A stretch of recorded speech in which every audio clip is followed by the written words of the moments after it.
আমাৰ সমাজখন ৰুগীয়া হৈছে, আমাৰ আসক্তি বৃদ্ধি পাইছে। নতুন প্ৰজন্মৰ মাজত আধ্যাত্মিকতাৰ নোহোৱা হোৱাৰ বা আধ্যাত্মিকতাৰ প্ৰভাৱ নপৰাৰ বহু কাৰণ আছে। আধ্যাত্মিকতাৰ প্ৰভাৱ পৰিলেহে আমাৰ বহু ৰোগ নিৰাময় হ'ব। সেই ৰোগবোৰ কেনেধৰণৰ? তাৰ প্ৰথমটো ৰোগ হৈছে আমাৰ মাদক দ্ৰব্য সেৱন। আমাৰ সন্তান নিচাৰ কৰাল গ্ৰাসত পৰিছে। আগতে মোৰ ধাৰণা আছিল ধনী মানুহৰ ল'ৰা ছোৱালীয়ে ড্ৰাগছ খায়, কিন্তু সেইটো নহয়। দুখীয়া মানুহৰ ল'ৰা ছোৱালীয়েও ড্ৰাগছ খায়, মাকৰ সোণৰ অলংকাৰ বেছি হ'লেও খায়, ঘৰৰ মাটি বাৰী বেছি হ'লেও খায়, দেউতাকৰ পকেটৰ পইচা চুৰ কৰি হ'লেও খায়। কাৰণ ধনীৰ দোলালে দেউতাকৰ পৰা টকা লৈ খাব, কিন্তু দৰিদ্ৰ ঘৰৰ ল'ৰাটোৱে ড্ৰাগছখিনি ক'ৰ পৰা খাব? এই যে নিচাৰ এই যে আসক্তি বৃদ্ধি পালে ক'ৰ পৰা খাব? খাবতো লাগিবই, চটফটাই থাকে খাব নোৱাৰিলে। মাদক দ্ৰব্য সেৱনটো কৰিবই লাগিব, কাৰণ বন্ধুবৰ্গৰ সৈতে শিকিছে খাবলৈ নতুনকৈ। কাৰণ অকণমান খোৱাৰ লগে লগে নিজকে ডাঙৰ বুলি ক'ব পাৰিব, নোখোৱাৰ লগে লগে হয়তো লগৰ সমনীয়া দুই এগৰাকীয়ে ক'ব, ই তই এতিয়ালৈকে মদ অকণমানকৈ খাবলৈ শিকা নাইনে? তই অকণমান এতিয়ালৈকে আমাৰ লগত এই চিখৰ পেকেটটোকে খাবলৈ শিকা নাইনে? তই ড্ৰাগছ খাবও নাজাননে? আমি একেলগে খাম, কেনেকুৱা ভাল লাগে তই অনুভৱ কৰিবি। অকণমান নিজক সজাই পশ্চিমীয়া সংস্কৃতিত উটি ভাহি যোৱা আমাৰ এটা মন, অতি আধুনিক হ'বলৈ গৈ থকা আমাৰ এটা স্বভাৱৰ বাবে আমাৰ সন্তানে সেইখিনি আঁকোৱালি ল'বলৈ আৰম্ভ কৰিছে। আপুনি কষ্ট পাইছে, ল'ৰাটোৱে মদ খাই থকা আপুনি দেখিছে, কিন্তু মদৰ পৰা আপুনি আঁতৰাব পৰা নাই। শেষ মুহূৰ্তত আপুনি কি কৰিব? সেই আধ্যাত্মিকতাৰ হয়তো প্ৰভাৱটো নপৰাৰ বাবে ক'ৰবাত আপুনি সন্তানক তাৰ পৰা আঁতৰাই আনিব পৰা নাই। গতিকে সেইখিনি অন্তত আপুনি মই উপলব্ধি কৰিব পাৰিব লাগিব যে সেই নিচাৰ কৰাল গ্ৰাসৰ পৰা আপুনি মই কেনেকৈ সন্তানক উলিয়াই আনিছোঁ। তাৰ বাবে আপুনি মই প্ৰতিটো মুহূৰ্তত ক'ৰবাত সন্তানে বেয়া পালেও আপুনি মই নিৰীক্ষণ কৰিবই লাগিব।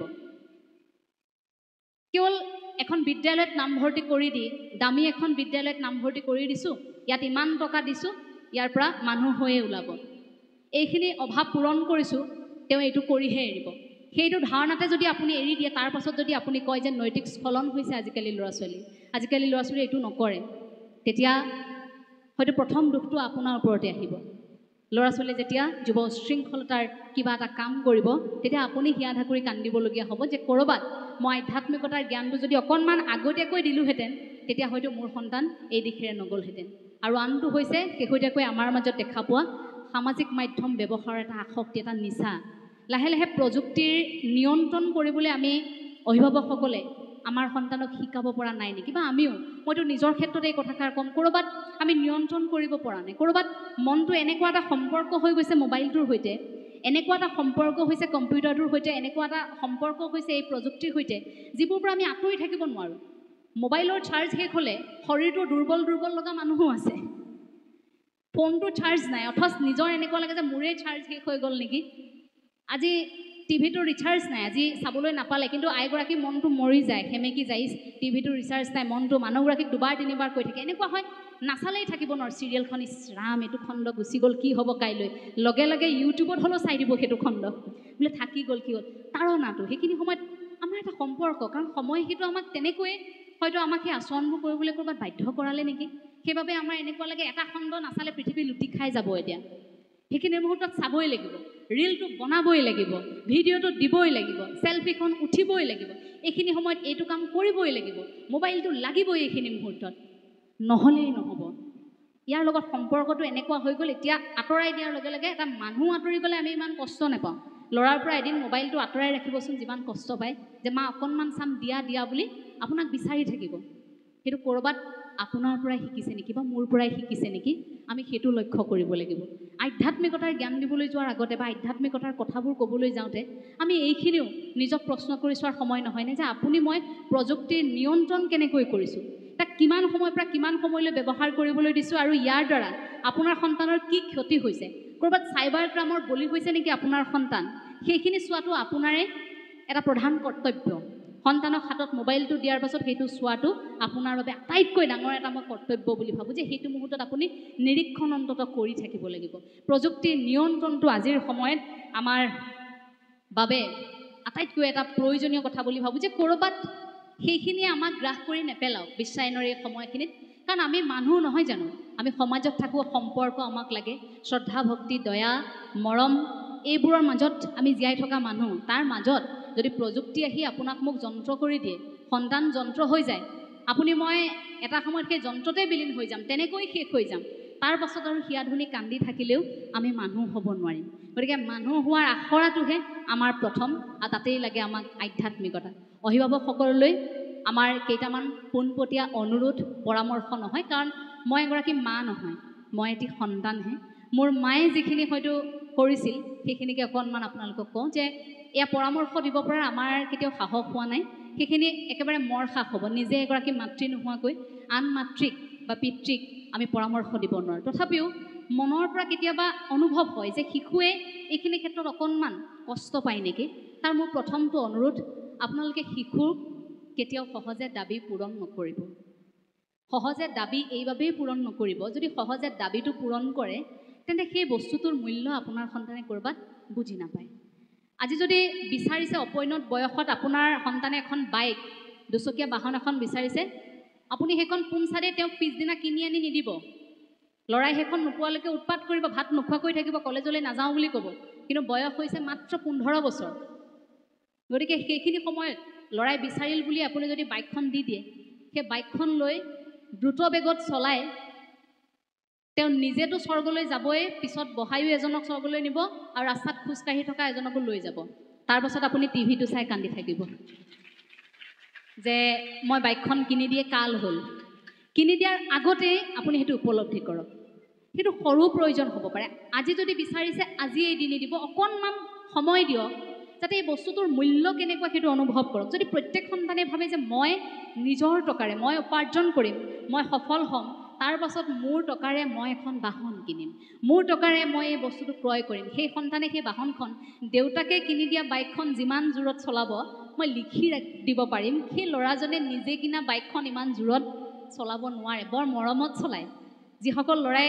খুব ধুনীয়াকৈ নিজৰ বাহন ৰাখে আপুনি গম পাব যে সেইখন নিজৰ টকাৰে কিনা যে ধূলিয়ে কোনো পৰিবলৈ নিদিয়ে তাত মৰমেৰে ৰাখে কিন্তু আপুনি যেতিয়া দাবী পূৰণ কৰি কৰি দিব তেতিয়া তেওঁ কি ভাবিব হোৱাট নেক্সট ইয়াৰ পিছত মই কি পাম কি ক'ম কি বিচাৰিম আজি বাইকখন বিচাৰিলোঁ দি দিলে কাইলৈ গাড়ী এখন বিচাৰি দিওঁ নেকি আজি মোবাইলটো বিচাৰিলোঁ দি দিলে কাইলৈ মই এইটো বস্তু বিচাৰোঁ কাইলৈ সোণৰ চেইন এডাল বিচাৰি দিওঁ দি দিব চাগে মায়ে নোপোৱাৰ লগে লগে হুলস্থুল কৰিম মায়ে দি দিব এই যে দাবী পূৰণৰ কথাটো শিশুৰ আপোনাৰ শিশুটিক ক্ৰিয়া কৰে বিষয়টোৱে গতিকে অকণমান আপোনালোকক অনুৰোধ যে সহজে দাবীটো পূৰণ নকৰিব কিন্তু সেই দাবীটো পূৰণ নোহোৱালৈকে সি যদি জেদত চটফটাই থাকে সেইটোও কিন্তু আপুনি লক্ষ্য ৰাখিব লাগিব তাক মৰমেৰে সন্তানটিক সেই কথাখিনি বুজাব লাগিব আৰু দিনটোৰ অকণমান সময় আপুনি বন্ধুৰ দৰে আপোনাৰ সন্তানৰ সৈতে থাকি আপুনি আধ্যাত্মিকতাৰ কথা ক'ব লাগিব দিনটোৰ কোনোবা এটা মুহূৰ্তত আপুনি আপোনাৰ সন্তানৰ বাবে সেইখিনি মুহূৰ্তত আপুনি মাও নহয় আপুনি দেউতাও নহয় আপুনি ভাবি ল'ব লাগিব যে আপোনাৰ এগৰাকী বন্ধুৰ সৈতে আপুনি আছে আপুনি বন্ধুৰ দৰে থকাৰ দৰে তেওঁৰ কথাবোৰ বুজিবলৈ চেষ্টা কৰিব লাগিব ছোৱালীজনী ডাঙৰ হৈ আহিছে বাৰে প্ৰতি আপোনাৰ কন্যাক আপুনি এইটো কৈ নাথাকিব যে এইটো নকৰিবা এইফালে নাযাবা সেইটো নাখাবা এইটো নিপিন্ধিবা সেইটো নকৰিবা এই না না না না শুনি শুনি তেওঁৰ মনত নেতিবাচক কথাবোৰে ক্ৰিয়া কৰিব মায়ে সকলো কথাতে বেয়াই পায় নেকি কিন্তু বন্ধু হৈ কোনোবাখিনিত আপুনি যদি সেই কথাবোৰ দিনটোৰ 1 ঘণ্টা সময় আপুনি ভাবি ল'ব যে সন্ধিয়া মই এইখিনি সময় এতিয়া বন্ধুৰ দৰে সিহঁতৰ সৈতে আচৰণ কৰিম লাহে লাহে যেতিয়া আপুনি বন্ধু হ'ব দেখিব দৌৰ মাৰি আহি স্কুলৰ পৰা প্ৰথম আপোনাক সাৱটি ধৰিব মা আজি স্কুলত কি হ'ল জানা বাক্যটোৰে আপোনাৰ লগত বন্ধুত্ব আৰম্ভ কৰিব মা আজি চাকৰিত কি হ'ল জানা গধূলি আপোনালৈ ফোন কৰিব মা আজি এইটো কাম কেনেকৈ হ'ল জানা ল'ৰাই বিয়া পতাৰ পিছতো আপোনাক ক'ব মা আজি এওঁ কি কৰিলে জানা এই সম্পৰ্কবোৰ এই বন্ধুত্ব আপুনি পোৱাৰ বাবে সৰুৰ পৰা লাহে লাহে লাহে লাহে সেইটো মজবুত হৈ এটা সময়ত আপোনাৰ সন্তানৰ হতাশা নোহোৱা হৈছে কাৰণ আপুনি আছে নহয় কাষত সেই বিশ্বাসটো আপোনাৰ সন্তানে কৰিব পাৰিছে আৰু সকলোৰে সন্মুখত আপোনাৰ সন্তানক কেতিয়াও গালি নাপাৰিব সেইটো মোৰ একদম অনুৰোধ মই বহু পিতৃ মাতৃক দেখোঁ সকলোৰে সন্মুখত গালি পাৰে এতিয়া আমাক যদি কোনোবাই লগ পাইছে কেতিয়াবা শিশু এটিক মাক দেউতাকে কয় যে নমস্কাৰ দিয়া এঞ্জেলা বাক নমস্কাৰ দিয়া নিদিয়াৰ লগে লগে মাকে তেলেকাকৈ চায় ল'ৰাই এতিয়া নমস্কাৰ দিব পৰা নাই ল'ৰা হয়তো সেইখিনিত মন যোৱা নাই সেইখিনি মুহূৰ্তত সেৱা কৰিবলৈ মন যোৱা নাই কিন্তু সেই বুলি ল'ৰাটোক আপুনি যদি তেলেকাকৈ চায় সেইখিনি সময়ত যদি দুভুকু লগাই দিয়ে তেওঁ আপোনাৰ সন্তানে কি ভাবিব মায়ে প্ৰতিটো মুহূৰ্তত মোক বাধ্য কৰোৱায় আনৰ আগত যেতিয়া আপুনি ভুকুটো মাৰি দিব চৰটো মাৰি দিব আনৰ আগত আপুনি যেতিয়া লাজ দিব এইবোৰক এনেই শিকাইছোঁ এনেই পঢ়াইছোঁ এনেই কিনি দিছোঁ এই যে আনৰ সন্মুখত লাহে লাহে আপুনি অপমান কৰিবলৈ আৰম্ভ কৰিছে আপুনি জানেনে আপোনাৰ কণমানি সন্তানটিৰ স্বাভিমানত আঘাত লাগে এটি শিশুৰ স্বাভিমানত আঘাত লাগায় এই কথাটো আমি প্ৰথমে ভাবিবলৈ আচৰিত লাগে এটা শিশু এটাৰো স্বাভিমান থাকিব পাৰেনে আচৰিত লাগে যে এটি কণমানি আপুনি প্ৰথমে এটা চকলেট তেওঁক দিয়ক, দি আপুনি লৈ আহক, আকৌ দিছে লোৱা লোৱা বুলি কৈ আপুনি আকৌ লৈ আহিছে। তেনেকৈ 2-3 বাৰ কৰাৰ পিছত শিশুটোৱে হাতটো নেমেলা হৈ যায়। কি ভাবে এইবাৰ নিদিবই, কাৰণ 2-3 বাৰ কৰিলেতো। অৰ্থাৎ সেই শিশু কণমানি মনটোত সেই স্বাভিমানত আঘাত লাগিল। সেই অকণমানিটোৰো আত্মসন্মান আছে, সেই অকণমানিটিও ক'ৰবাত আত্মসন্মানত আঘাত লাগিল বাবে আপুনি বাৰে বাৰে চকুৱাই আছে, তেওঁ এটা সময়ত চকলেটটো লোৱা বন্ধ কৰি দিছে, আঁতৰি গুচি যাব আপোনাৰ ওচৰৰ পৰা। গতিকে সেইখিনি মুহূৰ্তটো আপুনি অনুভৱ কৰিব পাৰিব লাগিব যে মোৰ সন্তানৰো স্বাভিমান আছে, মোৰ সন্তানৰ আত্ম অভিমান আছে। গতিকে মোৰ সন্তানে যাতে আনৰ সন্মুখত লজ্জা অনুভৱ নকৰে, আপুনি সকলোৰে সন্মুখত প্ৰশংসা কৰিছে আৰু সমালোচনাটো ঘৰৰ ভিতৰত আহি কওক যে আজি শুন তুমি এই কামটো কৰিব নালাগিছিল নহয় জেঠাইৰ আগত, তুমি এইটো নকৰিবা দেই। সেই কথাষাৰ আপুনি যদি মৰমেৰে বুজাইছে, তেন্তে আপোনাৰ সন্তান চাব আন 10জনৰ সন্মুখত আপুনি যি কৰিবলৈ কৈছে খুব ধুনীয়াকৈ কৰিছে, কিন্তু আপুনি দাবী ধমকিৰে ঠেলি হেঁচুকি সেই কামটো কৰাব নোৱাৰিব। আৰু এটা প্ৰসংগ, আত্মনিৰ্ভৰশীল হ'বলৈ শিকোৱা। সন্তানৰ প্ৰত্যেকটো কাম আমি কৰি দিয়াটো একেবাৰে উচিত নহয়, প্ৰত্যেকটো কাম নহয়, আত্মনিৰ্ভৰশীল হ'বলৈ আমি শিকাব লাগিব। একেবাৰে ল'ৰাজন স্কুললৈ ওলাই যোৱাৰ সময়খিনিত নিজক নিজে সাজু কৰাৰ পৰা, স্কুলৰ পৰা উভতি আহি নিজৰ কাপোৰ কানিকেইটা ধুবলৈ থৈ দিয়াৰ পৰা, ভাতকেইটা খাই নিজৰ কামটো অনুভৱ কৰালৈকে যে কোনখিনি সময়ত মই পঢ়িব লাগিব, কোনখিনি সময়ত মই সন্ধিয়া প্ৰাৰ্থনা গাব লাগিব, এইখিনি সময় মোৰ প্ৰাৰ্থনাৰ সময়, সন্তানে উপলব্ধি কৰিব পাৰিব লাগিব। সেই প্ৰত্যেকটো কাম আপুনি শিকাই দিব লাগিব, তাৰ পাছত সন্তানে কৰিব। আত্মনিৰ্ভৰশীল হ'বলৈ নিশিকোৱাকৈ আপুনি মই আমাৰ সন্তানক শেষত ডাঙৰ হোৱাৰ পাছত আপুনি মই কৰ্মমুখী কথাবোৰ কৈ থাকিলে সন্তানে অকণমান কষ্ট পায়। কাৰণ সৰুতে যিজন ল'ৰাক আমি কেতিয়াও, ল'ৰাজনক সাধাৰণতে আমি ভাত ৰান্ধিবলৈ নিশিকাওঁ, নকয় কাৰণ ই ল'ৰা মানুহ যে, কিন্তু ছোৱালীজনী একে বয়সৰ, অথচ ছোৱালীজনী কি কয়, আইজনী যোৱাচোন তুমি ভাতকেইটা ৰান্ধাই এই কৰিব, এই যাব নহয় আমাৰ এই চাহ অকণমান আপোনালোকলৈ বনাব, ভাতকেইটা তেওঁ ৰান্ধিব। ল'ৰাটোৱে নাজানে, ল'ৰাটোক কয় যে ভণ্টিয়ে বা বাইদেৱে ৰান্ধি দিব দেই, মাক যদি ওলাই যায় বাইদেৱে ৰান্ধি দিব। কিন্তু এইটো কিয় কোৱা নহয় যে বাইদেউৰ সৈতে তুমিও ৰান্ধিবা দেই, তুমি ৰান্ধিবাচোন আজি বাইদেউক ভাতকেইটা তুমি ৰান্ধি দিবা। কিন্তু সদায় বায়েকক দায়িত্বটো দি থৈ যায়, দায়িত্বটো মাকক দি থৈ যায়, দায়িত্বটো ভনীয়েকক দি থৈ যায়। সেই দায়িত্বটো কেৱল নাৰীৰ নেকি? তাৰ পাছত আমাৰ সন্তান যেতিয়া আপুনি যেতিয়া হোষ্টেলত ৰাখে, তেতিয়া সন্তানে নিজে ৰান্ধি যে খাব নাজানিলে, নিশিকিলে যে, সি তাৰ কষ্টটো তেতিয়া পাবলগীয়া হয়। পৰৱৰ্তী সময়তো কৰ্মমুখী আন্দোলন, ব্যৱসায় কৰিবলৈ আগবাঢ়িছে, কি কৰিম কি নকৰিম থতমত খায়। কাৰণ সৰুতে নিজৰ কাপোৰকেইটা জাপি নোপোৱা ল'ৰাজনে ডাঙৰ ডাঙৰ ব্যৱসায় কেনেকৈ চম্ভালিব, সেইখিনিত ক'ৰবাত অকণমান কষ্ট পায়। গতিকে আৰম্ভণিবোৰ এই সৰু সৰু কথাৰ পৰা হয়, একেবাৰে ঘৰখনৰ পৰা সেইখিনি কথা আৰম্ভ হয়। সেইখিনি কথাৰ প্ৰতি আপোনালোকে অকণমান যদি দৃষ্টি ৰাখে, আমি ভাবোঁ যে আপোনালোকে কেতিয়াও কষ্ট পাবলগীয়া নহয়। আৰু শেষত এটা বিশেষ কথা যে বয়স অনুপাতে আচৰণ। আমি ভাবি থাকোঁনে যে ল'ৰাটোৱে এনেকুৱা আচৰণ কৰক, ল'ৰাটোৱে যদি বয়সতকৈ বেছি ডাঙৰ মানুহৰ দৰে আচৰণ কৰিছে, বয়স অনুপাতে আচৰণ কৰা নাই, কিন্তু ল'ৰাটোৰ আচৰণখিনি ডাঙৰ মানুহৰ দৰে, আমি খুব প্ৰশংসা কৰিছোঁ সেই ল'ৰাজনক। বয়স মাত্ৰ 6 বছৰ, কিন্তু আচৰণ কৰিছে প্ৰায় 10 বছৰ 12 বছৰ বা ডাঙৰ ল'ৰাৰ দৰে আচৰণ কৰে, কথা বতৰা তেনেকৈ কয়। সেইজনক দেখাৰ লগে লগে আপুনি মই কি ভাবিছোঁ, এতিয়া খুব বিস্ময় বালকসকলক দেখি আমিও আমাৰ সন্তানক শিকাবলৈ আৰম্ভ নকৰোঁনে?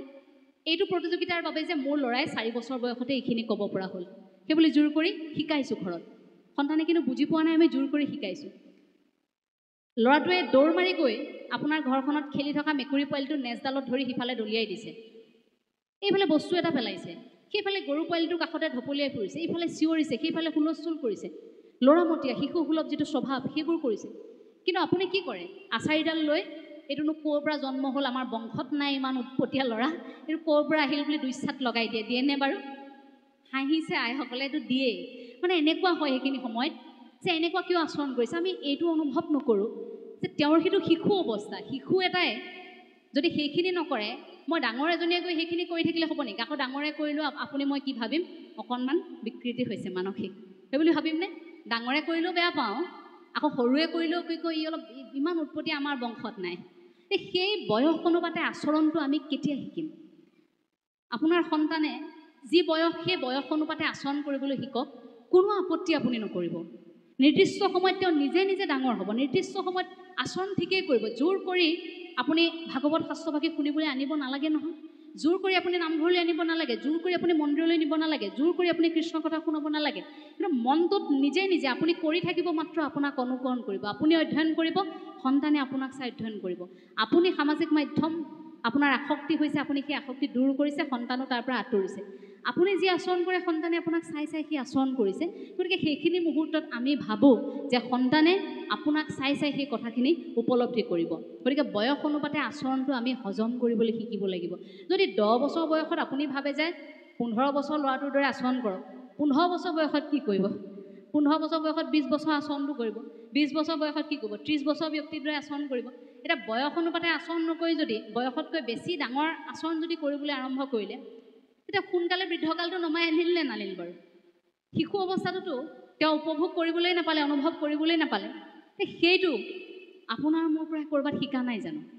আপুনি মই সেইবাবেই ভাবোঁ যে এই ক্ষেত্ৰত আপুনি মই বয়স অনুপাতে আচৰণটো আমি এইবাবে সহ্য কৰিব লাগিব যে আপুনি মই সেইটো সহ্য কৰাৰ লগে লগে আপোনাৰ সন্তানেও সেইখিনি হজম কৰিব যে মোৰ এইখিনি আচৰণ এইখিনি কৰিছোঁ। তেওঁ কেতিয়াও চাপ বুলি নাভাবে যে এই বয়সত মই এইটো শিকা নাই, এইটো মোৰ চাপ, এইটো ভুল হ'ব নোৱাৰে। কেতিয়াও ভুল হ'ব নোৱাৰে আমাৰ সন্তানে কৰা সেই কামখিনি যে এই বয়সত ভাগৱত শাস্ত্ৰবাকী পাঠ কৰিব পৰা নাই, কিন্তু একে সমান্তৰালকৈ আৰু এজন সন্তানে কৰি আছে, সেই বুলি আপুনি আপোনাৰ সন্তানক গালি পাৰিলে হ'ব নেকি? নহ'ব। তেওঁ হয়তো ৰাগ অন্য এটা বিষয়ত আছে। গতিকে সেইটো কিহৰ ওপৰত ৰাগ, সেইটো অন্ততঃ আপুনি বিচাৰি উলিয়াব লাগিব, সেইটোৱে মই আশা কৰিছোঁ। আপোনাসক ইয়াত উপস্থিত হৈছে, আপোনালোকৰ হৃদয়খনতো হয়তো সেই প্ৰশ্নটোৱে গুজৰি গুমৰি থাকে, আমাৰ সন্তান ডাঙৰ হৈ কি হ'ব? যিসকলে কোলাত কণমানিক লৈ আহিছে, আমি বাৰু কি কৰিম? আমাৰ সময়বোৰ বাৰু পাৰ হৈ গ'ল। কেইটানো প্ৰজন্মৰ বিৰতি, মাত্ৰ 2টা বা 3টা প্ৰজন্ম, কিন্তু 3টা প্ৰজন্মতে ইমান পাৰ্থক্য। আমি এনেকুৱা এটা যুগত জন্ম হৈছোঁ য'ত হাত মেলিলেই সকলো বস্তু পাওঁ, কিন্তু আমাৰ ককাই বা মোৰ ককা দেউতাই সেইখিনি পোৱা নাছিল, আজু ককাই সেইখিনি পোৱা নাছিল, মোৰ দেউতাইও সেইখিনি পোৱা নাছিল। কিন্তু আমি এনেকুৱা এটা প্ৰজন্ম, আমি সকলোবোৰ পালোঁ। সেইবাবে হয়তো আমাৰ বয়োজ্যেষ্ঠসকলৰ আমাক লৈ আশা যে আমি এখন বিদ্যালয়লৈ যাবলৈ, আমাৰ আগতে এনেকুৱা আছিল যে এযোৰে পোছাক আছিল, গাত বোকা লাগি থাকে, 2খন নৈ পাৰ হৈ যাওঁ। তোমালোকতো আজিকালি স্কুল বাছত যোৱা, তোমালোকতো লাগ বুলিলে তোমালোকে কিতাপ পত্ৰ পোৱা, তাৰ পাছতো নোৱাৰা কিয়? গতিকে সেই কথাষাৰৰ বাবে হয়তো তেখেতসকলে যিটো পৰিৱেশ পৰিস্থিতি পালে তাৰ বাবে হয়তো আপোনাক মোক ক'ৰবাত দুখ দিবলৈ আৰম্ভ কৰে। কিন্তু এই বিশ্বায়নৰ সময়খিনিত প্ৰযুক্তিৰ এই সকলোবোৰ বস্তুৱে আমাক ধৰি ৰখাৰ সময়খিনিতো ক'ৰবাত সেই জ্যেষ্ঠসকলে আমাৰ পৰা যিটো আশা কৰিছে, সেই আশাটো আপুনি মই কেনেকৈ পূৰণ কৰিব পাৰিম সেইটো এতিয়া উপলব্ধি কৰিব লাগে। হয়তো সেই আশাখিনি পূৰণ নকৰিলে আমাৰ জ্যেষ্ঠসকলে বৰ কষ্ট পাব। সেইবাবে জ্যেষ্ঠসকলে হয়তো বৰ হতাশ মনেৰে কয় যে যুৱ প্ৰজন্ম ৰসাতলে গ'ল। এই শব্দটো শুনিলে ক'ৰবাত আমি কষ্ট পাওঁ, কাৰণ এখন সমাজ কেৱল যুৱ প্ৰজন্মই ধৰি নাৰাখে, তাত জ্যেষ্ঠ থাকে, তাত কনিষ্ঠ থাকে, তাত যুৱ থাকে। গতিকে ইয়াত সকলোৰে সহযোগিতা থাকে, সকলোৰে শক্তিতহে এখন আচলতে সমাজ থাকে। গতিকে এই সমাজখন আপুনি মই কেনেধৰণে ধৰি ৰাখিছোঁ, সেই সমাজখন সুন্দৰ হ'বলৈ আপুনি মই কি কৰ্ম কৰিছোঁ, তাৰ ওপৰত আপুনি মই গুৰুত্ব দিয়াটো হয়তো আজিৰ সময়ত আটাইতকৈ প্ৰাসংগিক। গতিকে আধ্যাত্মিকতা সেইবাবে নতুন প্ৰজন্মক, আৰু আধ্যাত্মিকতা সেইবাবে আমাক, প্ৰতিগৰাকী আইক, প্ৰতিগৰাকী বাপক কিমান প্ৰয়োজন এইখিনি কথাত আপোনালোকে উপলব্ধি কৰিব পাৰিছে। আমি সেই আধ্যাত্মিকতাতেই আমি ঈশ্বৰক পাওঁ। গতিকে ঈশ্বৰ পোৱাৰ এই যাত্ৰাটোত আপোনালোক প্ৰত্যেকেই এটা এনে পথেৰে আগবাঢ়ক যাতে ঈশ্বৰক অভিমান কৰিলেও ঈশ্বৰে আপোনাক সাৱটি ধৰি কয় যে মই আছোঁ, তোমালোকে মুখে অভিমান কৰিছা, কিন্তু মই তোমালোকক কেতিয়াও মোৰ পৰা আঁতৰি যাবলৈ নিদিওঁ। সেই বুলি যেতিয়া ঈশ্বৰৰ পৰা এখন ভৰসাৰ হাত আপুনি পাব, পৃথিৱীত আপোনাক কোনেও হিংসা কৰি একো কৰিব নোৱাৰে। এষাৰ কথা আছে, বোলে ওপৰৰজনৰ সৈতে যদি আপোনাৰ সম্পৰ্কটো মজবুত, তেন্তে তলৰজনে হিংসা কৰি আপোনাক একো কৰিব নোৱাৰে। যদি ওপৰৰজনে আপোনাক হিংসা কৰে তেতিয়া কিন্তু আমি শেষ। যদি ওপৰজনৰ সৈতে সম্পৰ্ক আমাৰ মজবুত হৈ আছে, তেন্তে মনুষ্যই আপোনাক মোক হিংসা কৰি একো কৰিব নোৱাৰে। ভগৱন্তৰ সৈতে আপোনাৰ মোৰ সম্পৰ্কটো শক্তিশালী হওক। এতিয়া মই অসমৰ প্ৰতিগৰাকী হয়তো মোৰ হৃদয়ৰ পৰা সেইটোৱেই কামনা কৰিছোঁ যে ঈশ্বৰৰ সৈতে আমাৰ এটা সম্পৰ্ক থাকক, আমি ঈশ্বৰমুখী বাটত আমি আগবাঢ়িছোঁ। কাৰণ আমাৰ পথবোৰ বেলেগ বেলেগ হ'ব পাৰে, ধৰ্ম বেলেগ বেলেগ হ'ব পাৰে, আমাৰ জাতি বেলেগ, পৰম্পৰা বেলেগ, আমাৰ লোকাচাৰ বেলেগ। অথচ আমি একেখন অসমতে বাস কৰা নাই জানো? আমি একেই গুৰুজনাৰ আদৰ্শক আমি স্বীকাৰ কৰা নাই জানো? আজি ইয়াত জাতি, ধৰ্ম, বৰ্ণ, ভাষা নিৰ্বিশেষে আপোনালোক সকলো আহিছে। ইয়াত বিবিধ জাতিৰ লোক আছে। ইয়াত কেৱল নিৰ্দিষ্ট এটা অনুষ্ঠানৰ লোক আছে নেকি? ইয়াততো নাই। এভাগী নামঘৰত আপোনালোক সকলো আহিছে, আপোনালোক আদৰ্শগতভাৱে আপোনালোকৰ কথাবোৰ পৃথক, থাকিব পাৰে, পৰম্পৰা লোকাচাৰ আপোনালোকৰ পৃথক থাকিব পাৰে, কিন্তু তাৰ পাছতো এই যাত্ৰাটোতো আমাৰ একে। আধ্যাত্মিকতাইতো সেই কথাটোৱেই কয়। আধ্যাত্মিকতাৰ যিটো শক্তি, অৰ্থাৎ গণিত যেনেকৈ বিশ্বত গণিতৰ সূত্ৰটো প্ৰয়োগ কৰিলে যিকোনো প্ৰান্তত যেনেকৈ এটা উত্তৰ ফলাফল একেই ওলাব, আধ্যাত্মিকতাও তেনেকুৱা যে আধ্যাত্মিকতাৰ সেই শক্তিটো পৃথিৱীৰ যিকোনো প্ৰান্তত তাক যদি বৰ্ণনা কৰা হয়, যিকোনো ধৰ্মৰ গ্ৰন্থৰ দ্বাৰা যদি তাক বৰ্ণনা কৰা হয়, সি একেই অৰ্থ ওলাব। গতিকে ইয়াৰ পৰা ৭ সাগৰ ১৩ নৈ সিপাৰেও থকা ব্যক্তি এগৰাকীয়ে আধ্যাত্মিকতাক যেনেকৈ উপলব্ধি কৰিব, আপুনি মই তেনেকৈ উপলব্ধি কৰিম। সেই শক্তিটোৰ কথাই আপুনি মই পাতিম।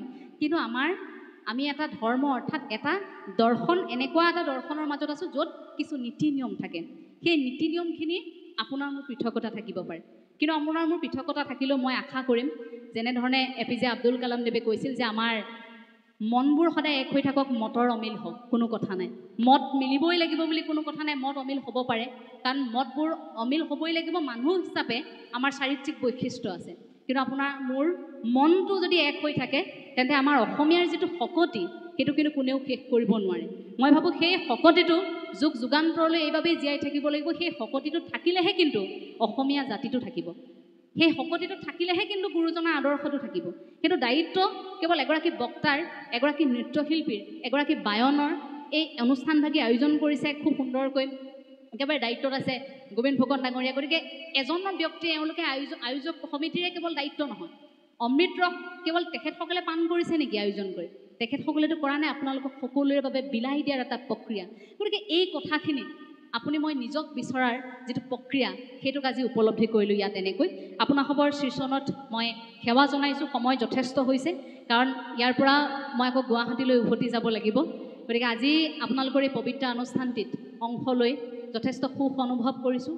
মনৰ দুই এটা কথা মাত্ৰ আপোনালোকক জনাইছোঁ। ক'ৰবাত যদি মতৰ অমিল হয়, তেন্তে আপোনালোকে আমাক জনালেও আমি বেয়া নাপাওঁ। মতৰ অমিল হওক, কোনো কথা নাই, আপোনালোকৰ মনবোৰ আমাৰ সৈতে অমিল নহ'লেই হ'ল। যদি কেতিয়াবা ভুল দেখে, মই কওঁ যে জ্যেষ্ঠসকলে আমাক দেখুৱাই দিব লাগিব। আমি মাত্ৰ এটা জাগৰণ সৃষ্টি কৰিব বিচাৰিছোঁ অসমত, যে এটা গুৰুজনাই যিটো জাগৰণৰ সৃষ্টি কৰিছিল, আধ্যাত্মিকতাৰ যিটো জাগৰণ, সেই জাগৰণটোহে আপোনাক মোক লাগে। যি জাগৰণটোৱে আপোনাক মোক মানুহ কৰি ৰাখিব, একতাৰে বান্ধি ৰাখিব। এনেকুৱা আমাক অনুষ্ঠান নালাগে যিটো অনুষ্ঠানে আপোনাৰ মোৰ একতা শেষ কৰি দিছে। এনেকুৱা অনুষ্ঠান নালাগে যিয়ে আপোনাৰ মোৰ মাজত বিভেদৰ সৃষ্টি কৰিছে। সাম্যবাদৰ ধাৰা আপোনাৰ মোৰ মাজত নাই। কলাগুৰু বিষ্ণুপ্ৰসাদ ৰাভাদেৱে কি কৈছিল, যে আমি স্বাধীন, এতিয়াও ক'ব নোৱাৰোঁ নিজক স্বাধীন বুলি। দেশ স্বাধীন হ'ল, কিন্তু যেতিয়ালৈকে আমি এচাম ব্যক্তিৰ তলত থাকিবলগীয়া হয়, আমি যেতিয়া দৰিদ্ৰ একাংশ লোক লাঞ্ছিত শোষিত হৈ থাকিবলগীয়া হয়, নিজ জাতি বুলি কোনোবা এটা জাতিক কেতিয়াবা উপলুঙা কৰে একাংশই, নিজকে উচ্চ জাতি বুলি কয়। সেইটো যদি ধাৰণা থাকে, তেন্তে আপুনি মই কেনেকৈ ক'ম যে আপুনি মই এখন স্বাধীন দেশত বাস কৰিছোঁ? আপোনাৰ মোৰ মনবোৰতো স্বাধীন হ'ব লাগিব, কিন্তু গুৰুজনাই সেইটো ব্যৱস্থা কৰি আপোনাক মোক স্বাধীন হ'বলৈ দিলে, একেলগে বহিবলৈ শিকালে স্বাধীন হ'বলৈ এইভাগেই মঞ্চৰ তলত। গতিকে এই পবিত্ৰ অনুষ্ঠানটিত আজি আছোঁ গুৰু আসনৰ সন্মুখত। প্ৰত্যেকেই শপত লওক যে আমি সদায় গুৰুজনাৰ সেই আদৰ্শত একতাৰে আৰু গুৰুজনাৰ আদৰ্শত আধ্যাত্মিকতাৰে এক ঈশ্বৰবাদত আমি একেলগে খোজ দিম। আপোনাসৱৰ শ্ৰীচৰণত আমি সেৱা জনাই আমাৰ ক'বলগীয়া দুআষাৰ সামৰণি মাৰিছোঁ। প্ৰত্যেকগৰাকী কুশলে থাকক, মই তাৰেই কামনা কৰিছোঁ। এই ঠাইত এগৰাকী কণমানীয়ে বৰগীত পৰিৱেশন কৰিলে, ইয়াত কলা সংস্কৃতিৰ চৰ্চা হয়, ইয়াত ভাওনাৰ অনুষ্ঠান হৈ থাকে, ভাওনাভাগী বৰ সুন্দৰকৈ ইয়াত আয়োজন কৰা হয়। ইয়াত বিশেষকৈ উজনি অসম বুলি কোৱাৰ লগে লগে এতিয়া ভাওনাৰ চৰ্চা হৈছে। সেয়া গুৰু সংস্কৃতিৰ সাধনা কৰিবলৈ আহিছে, এইটো বৰ ভাল লগা কথা। নতুন প্ৰজন্ম উজনিৰ বহু লোকে যদি সোধা হয়, মই এটি কণমানীক সেইদিনা অনুষ্ঠানত সুধিলোঁ যে তুমি ডাঙৰ হৈ কি হ'বা? তেওঁ কৈছে মই গুৰু সংস্কৃতিৰ সাধক হ'ম। যি সময়ত উত্তৰ হ'ব লাগিছিল, হয়তো আপুনি আশা কৰিছিল ডাক্তৰ হ'ম বা ইঞ্জিনিয়াৰ হ'ম, তেতিয়া ক'ব পৰা হৈছে যে মই ভকত হ'ম, মই বৈষ্ণৱ হ'ম, মই গুৰু সংস্কৃতিৰ সাধক হ'ম। গতিকে সেই গৌৰৱ এই পবিত্ৰ ভূমিৰ পৰাই ওলাইছে। আপোনালোক সকলোৰে শ্ৰীচৰণত সেৱা জনাই, প্ৰভু ভগৱন্তৰ শ্ৰীচৰণত সেৱা জনাই আমি আমাৰ ক'বলগীয়া দুআষাৰ সামৰণি মাৰিছোঁ। আয়োজক সমিতিৰ প্ৰতিগৰাকীলৈ কৃতজ্ঞতা জনাই মই সেৱা লৈছোঁ। কৃষ্ণ তোমাৰ চৰণ সেৱাৰ গোবিন্দ নাজানো একো পাই, যিমতে সেৱাটো ৰহিব কৰোণা কৰিতে হৰি জোৰাই, কৰিতে হৰি জোৰাই। কৃষ্ণ কৃষ্ণ কৃষ্ণ।